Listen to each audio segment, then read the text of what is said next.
होगी आपने बचपन में खेलते रहे हम, वो इतनी ज़्यादा है कि वो उसके लिए अलग टाइम चाहिए। तो बहरहाल ये हमारे पास वो है जो उनको इस तरह, यही मैंने उनको एब्रीविएशन दिया और उनको ये नज़र नहीं है। वो कहते 2 दफ़ा उन्हें वापस कर दिया जिसमें पैसे कहाँ से आएंगे। उन्होंने कहा जी फाइनेंशियल जो स्टडी वो तो है ही नहीं। मैंने कहा जी मैंने इसमें 2 जगह लिखी हुई, ये अमाउंट आप देखें, ये अमाउंट मैंने 2 जगह लिखी हुई है, तो आपको वो नज़र नहीं आ रही तो मैं क्या कर सकता हूँ। जो हमारे वो जो है ना, जिसके बाद खान ने कहा था कि हम जो है क्रीम पूरे पाकिस्तान के लेते हैं और फिर उनको जो है बदतरीन शख्स बना देते हैं। तो ये हमारे चीफ सेक्रेटरी हैं जिनको ये मैंने आपको जो दिया, आप देखें 2 जगह मैंने बताया कि ये उसकी जो है ये फाइनेंशियल हमारे पास अल्लाह की तरफ से ये अवेलेबल है। अच्छा, let the average price of ideal land भी, ये मैंने खुद जाके वहाँ सर्वे किया पटवारी को लेके, जो चश्मा का पटवारी था उसको मैंने साथ लिया है, ज़मीन पे गया हूँ, लोगों से भी सर्वे किया है और लोगों से मैंने ये किया है कि अगर ये दरिया गवर्नमेंट और हर साल कटाव हो रहा है, किसी का 1 एकड़ चला गया, किसी का 2 एकड़ चले गए हर साल, किसी का 1.5 चला गया और हर साल कटाव जारी है।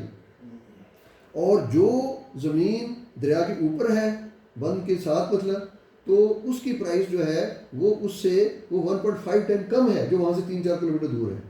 और उस बेस पे जो मैक्सिमम प्राइस थी वहाँ पर, ये मैंने वो वहाँ पर ली है 2.5 मिलियन, यानी 25 लाख की उस वक्त थी। ये कब की है, मैं सार्क में था 2017 में, तो 2017 या 18 में मैं वहाँ गया था, तो ये वो प्राइस है, एक्चुअल नहीं है बरा, ये तो उस इलाके की उस वक्त जो थी, अब पता नहीं क्या होगी बरा। और ये आप देखें कि जो बिल्कुल बेड के साथ है दरिया के, वो मतलब उससे मतलब वो 5 लाख या 6 लाख डिपेंडिंग ऑन ज़रूरतमंद कितना है कोई बेचने वाला, और बाकी ये और जो पीछे है वो 25 लाख थी उसको, जिस पर मैंने कैलकुलेशन शुरू की। तो ये है 25 लाख, ये 2.5 मिलियन पर एकड़। Then total worth of this land जो है वो मैंने मल्टीप्लाई किया है और ये आई है जनाब ये 2.65 ट्रिलियन रुपीज़। इतने पैसे जो है ये मैंने ये सारी कैलकुलेशन लिख के दी है SIFC को उसको। और आप इसका जिक्र किया, इसको मैंने 2010 में मैंने ये, बल्कि शायद उससे पहले कब ये चीफ कोऑर्डिनेटर थे 2010 के, तो मैंने उनके जाके ऑफिस में ये पेपर उनको दिया। उन्होंने कहा जी ये हमारे 2010 का एस्टिमेट है ये तो मैंने पहले, लेकिन ये मैंने उस वक्त भी दिया उनको, ये तो मैंने बाद में फिर जो है 2017 में जाके मैंने इसको फिर रिफाइन किया। लेकिन मैं बता रहा हूँ कि ये जाके मैंने यही सारी एब्रीविएशन इसी तरह सारी जो है वो उनको दी। और उन्होंने कहा जी हमारे वाटर डिवीजन के जो हेड हैं नसीर गिलानी साहब, वो भी सेक्रेटरी टाइप आदमी थे और हमारे यूनिवर्सिटी फेलो थे लाहौर के, उनके बड़े भाई बड़े अच्छे थे, मेरे दोस्त भी थे, वो थे ज़हीर गिलानी साहब, रिन्यूएबल एनर्जी के वो DG रहे हैं काफ़ी अर्सा। तो बहरहाल तो ये मैंने जो है उसमें ये करके और फिर बाकायदा मैंने उसे इंटरव्यू किया, अगर गवर्नमेंट को ऐसा काम कर दे, ये जो कटाव है ये रुक जाए और आपकी ज़मीन ज़ाया ना हो, तो क्या जो ज़मीन दरिया ने ले ली है आप उनसे वापस ले सकते हैं। उन्होंने कहा नहीं। मैंने कहा नहीं ले सकते तो आप फोरगो कर सकते हैं कि चलो जी हमने ये ज़मीन जो है बख्शी गवर्नमेंट को, और गवर्नमेंट कुछ ऐसा करे कि हमारा आइंदा कटाव जो है ये ज़ाया जो हो रही ज़मीन है ये ना हो, तो आप इस बखुशी तैयार हैं कि वो ज़मीन दे दें दरिया को कि अच्छा जी आपने ले तो ली है, हम आपसे वापस तो नहीं ले सकते, तो अब ये आपकी हुई। जैसे कोई डाकू लूट के ले जाए तो आपसे कहे अच्छा भाई दोबारा मत आना, तो ये जो तुमने लूट लिया है ये आपका हुआ। तो मैंने उसको ये करके बताया कि तो आप इस पर राज़ी हैं। उन्होंने कहा हाँ जी। तो 2 या 3 मुझे याद नहीं है, तो मैंने मुख्तलिफ ज़िम्मेदारों से यही बात की।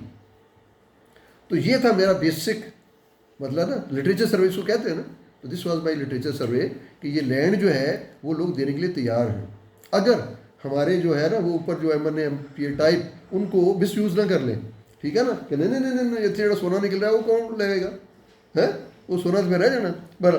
तो अगर कोई उनको मिस यूज़ न करे, एक्सप्लॉइट न करे, तो वो लोग कि हमारी ज़मीन का कटाव रुक जाए तो हम देने के लिए तैयार हैं, जो वो ऑलरेडी ले गया हुआ ले नहीं सकते हम।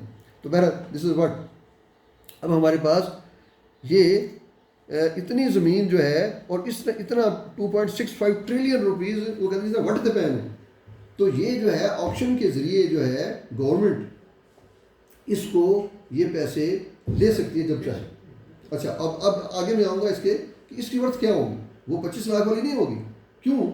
वो जो 25 लाख वाली है उसको साल में 6 महीने या कभी किसी को कितने महीने पानी मिलता है, इसको 24 घंटे पानी मिलेगा। जो लैंड इससे स्पेयर होगी उसको हम आइडियली जो है मॉडल करेंगे और थ्रू पंपिंग उसको पानी मिलेगा। जो बिजली दरिया बना रहा है उसी से वो पंपिंग का उसको बिजली मिलेगी और इनको थ्रू ड्रिप इरिगेशन और स्प्रिंकलर के थ्रू वो सारी इरिगेशन होगी। और 3-3 फसलें या 2-2 फसलें हर साल की ली जाएंगी, क्योंकि हमारे यहाँ फसलें कम जो होती किस लिए होती हैं? पानी के ना होने की वजह से और रेगुलेशन ना होने की वजह से। जब आइडियली वाटर अवेलेबल होगा तो 3 फसलें सब्जियों की या और मतलब तो 2 फसलें कम से कम गंदम और ये जो दूसरी जो है क्या आती है गंदम की पैरेलल, चावल या और मतलब ना, कपास, हाँ कपास और गंदम ये पैरेलल चलती हैं। प्रेजेंटली वेस्ट लैंड है, जी अभी तो वेस्ट लैंड है, अभी तो कहीं को खरबूजे तरबूज या इस तरह प्रोडक्टिव हो जाएगी जी 3 टाइम इंशाल्लाह।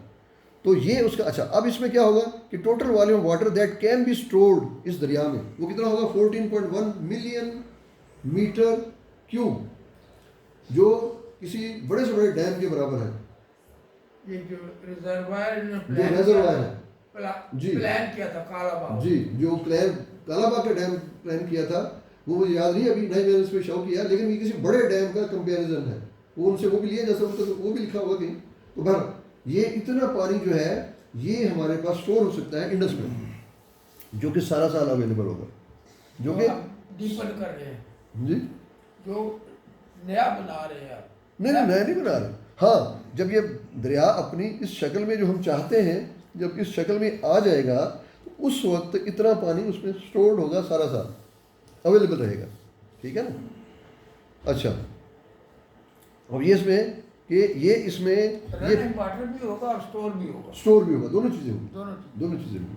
ये देखें कि ये पहला फर्स्ट मेगा रिसोर्स हमारा ये है 2.65 ट्रिलियन, ठीक है, ये हमारा फर्स्ट रिसोर्स है, ठीक है। और सेकंड रिसोर्स हमारा क्या है? ये वाटर है 14.1। जैसे हमने देखा कितनी यूटिलिटीज़ है हमारी पानी की जो हमें नहीं मिलता पानी, ठीक है, पीछे हमने 6-7 यूटिलिटीज़ गिनी है ना अभी, तो उनके लिए ये सेकंड जो हमारा रिसोर्स है वो ये वाटर है, ठीक हो गया जी।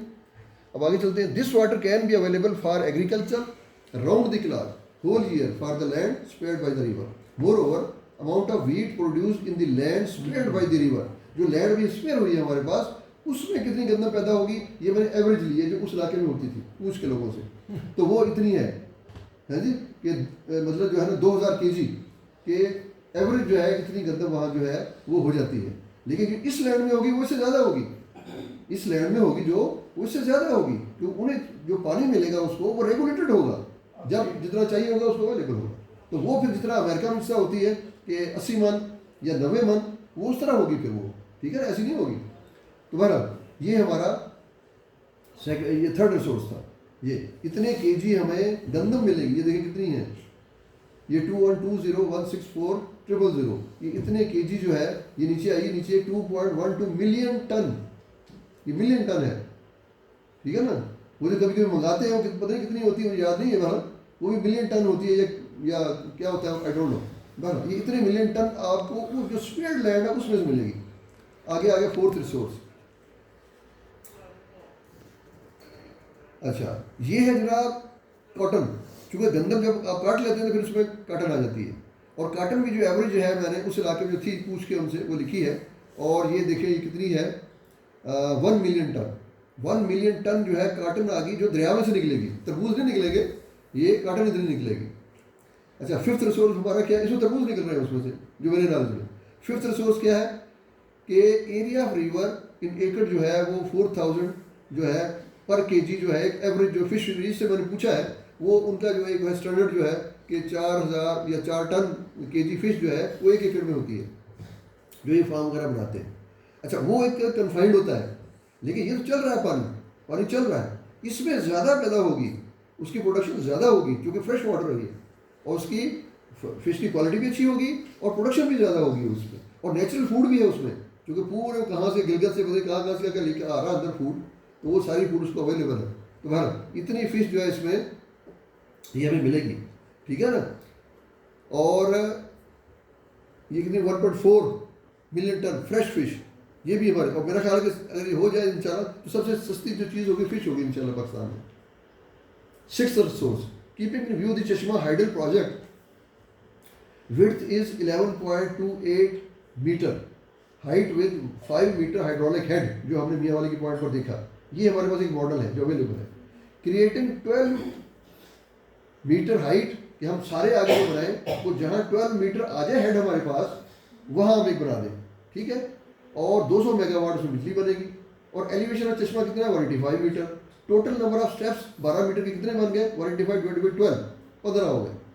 यानी 15 पावर प्लांट 200 मेगावाट के हम जो है वो समुद्र तक जो है उसमें लगा सकते हैं, जितना ये मियाँ वाली पर चल रहा है इस ये वक्त। तो सोने की कान बन जाती 3000 मेगावाट 3000 मेगावाट बगैर डैम बनाए, हाँ। सिर्फ इसको कैनाल बनाए हुए। जब हम इसको कैनाल बना लेंगे तो ये 3000 मेगावाट हमें ये मिलना शुरू हो जाएगी इंशाल्लाह। अल्लाह अलमाइटी ने क्या कुछ निवाजा है। क्या दिया हैं? इंसान अब पाकिस्तान देखिए किस पाकिस्तान। लोकेशन पाकिस्तान की। अच्छा अब ये हो गया, अभी आते हैं हम आगे। ये 6th रिसोर्स था, आगे आ गया 7th resource. Running of electric train from Karachi to Chashma as an uninterrupted electric power produced locally along the river transporting goods and passengers. कि वहाँ से एक साइड पर मोटरवे चलेगी ऑलमोस्ट कॉस्टलेस। जी, और एक साइड पे ट्रेन चलेगी जो बिजली यहीं से पैदा होगी, कहीं से आएगी नहीं, और अनइंटरप्टेड होगी। ठीक है, क्योंकि पानी तो हमने ओवर कर लिया है, और जितना ओवरफ्लो होगा वही चलेगा, जो ओवरफ्लो होगा वही चलेगा। और अभी भी ऐसा ही हो रहा है, जो ओवरफ्लो हो रहा है उसमें चल रहा है, क्योंकि दरिया में तो कुछ भी नहीं है। ठीक है ना, कुछ पड़ा है। तो ये हमारा 7th रिसोर्स है कि उस पर इलेक्ट्रिक ट्रेन चलेगी। अब 8th resource, as the Indus river will remain filled with water through the year throughout the year, hence electric ships will be running within the Indus River in between the two power plants, serving transportation of goods and passengers. A unique, cheapest and environment-friendly transportation system, an example of its own. ये trailer जो चलते हैं roads पे जी, उसकी वो सब वजह उस पे जान आएंगे, छूटेगी, वो उस पे आएंगे पॉल्यूशन फ्री। जी। और दुबई में हमारे एक दोस्त हैं, बल्कि हमसाए भी हम, हमारे मेरे क्लास वाले हैं, उसके बड़े भाई, वो भी मैकेनिकल इंजीनियर है यूटी के। उन्होंने वर्कशॉप बनाई हुई है शिप मेंटेनेंस की। उनसे मैंने उनको दिया कि हमारा जो है ये 10 मीटर के करीब या 8 मीटर करीब हमारी डेप्थ होगी, तो इसमें कितने बड़े बड़े शिप्स चल सकते हैं। तो उन्होंने कंफर्म कर दिया कि हमारे ट्रेलर काफ़ी उसमें जो है चल सकते हैं।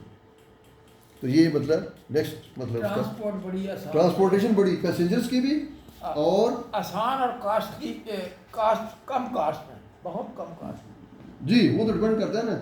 आप जिस तरह अभी मोटरवे चलाई है, मतलब ये मुझे दुख होता है कि देखें अब 20 रुपये किराया तो किराया तो नहीं है, 50 रुपये लेके आप 20 किलोमीटर जा रहे हैं तो ये भी जुल्म है, और उसको सब्सिडी देनी पड़ रही है। आप कम से कम कास्ट टू कास्ट तो रखें। टैक्सी जहाँ के 1000 रुपये लेती है आप 400 रुपये ले रहे हैं, भी कम से कम कास्ट आ रही है, रनिंग कास्ट जो आ रही है कम से कम वो तो ले ना, ये जुल्म ना करें। बराबर फिर गवर्नमेंट जुल्म करने पे आ जाती है। अब वहाँ भी अगर 20 रुपये रख दिया तो क्या होगा, वो बंद हो जाएगा काम, शिप की मेंटेनेंस नहीं होगी तो बंद हो जाएगी। अगली गवर्नमेंट आगे नहीं, ये नहीं पैसे लाने को कोई नहीं, बंद। जिस तरह बेनज़ीर ने मोटरवे कर दी थी और फिर कर दी। इकोनॉमिकली फिजिबल होना चाहिए। मैं यही कह रहा हूँ कि अब तो गवर्नमेंट पे है। एनी हो,